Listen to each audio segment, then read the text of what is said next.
Hello friends, నాకేమంటే ఇలాంటి videos share చేయడానికి చాలా ఇష్టం. షూట్ చేసి ఉంచి ఇట్లా అప్లోడ్ చేయడానికి చాలా ఇష్టం. మీతో కూడా షేర్ చేయడానికి చాలా ఇష్టం. ఎందుకంటే అమ్మాయి ఇలాంటి ఏమన్నా చేస్తారు కదా ఫ్రెండ్స్, అవి నేను షూట్ చేసి మీతో షేర్ చేస్తాను. ప్రతి ఒక్క అంటే మాట మీతో షేర్ చేస్తా. అంటే ఇలాంటి వీడియోస్ చేయడం చాలా ఇష్టం ఫ్రెండ్స్ నాకు. అండ్ చూడడానికి కూడా మంచిగా ఫ్రెండ్స్. ఏమంటే మనం ఇట్లా ఒక ఫెస్టివల్కి ఇలా చేస్తామా అని మీకు కూడా తెలియాలి ఫ్రెండ్స్. మా ఎక్కడైతే ఇలా చేస్తాము.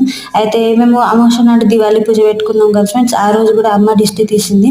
అయితే రెండు ఇలాంటి డ్యూటీ ప్రిపేర్ చేసినాం ఫ్రెండ్స్. గడ్డి ఉంటాయి కదా, అవి ప్రిపేర్ చేసిన నేను ఆ వీడియో కూడా మీతో షేర్ చేసిన షార్ట్ వీడియోలో. అయితే చూడండి, ఆ రోజు ఒక అంటే డ్యూటీతోని దిష్టి తీసింది అమ్మ ఇట్లా దీపం పెట్టి. అండ్ ఇవాళ పాడవ రోజు కూడా దిష్టి తీస్తుంది. అయితే మా మొత్తం ఇల్లంతా దిష్టి తీసేసింది ఫ్రెండ్స్. దిష్టి తీసినాక ఇల్లు పక్కకు పెట్టేయాలి. అయితే ఫ్రెండ్స్, నాకు ఇట్లా షేర్ చేయడానికి చాలా ఇష్టం. అండ్ మీకు చూడడానికి ఇష్టమా లేదా ఫ్రెండ్స్, కమెంట్లో చెప్పండి. అండ్ ఈ వ్లాగ్ ఎలా అనిపించింది ఫ్రెండ్స్, లైక్ చేయండి.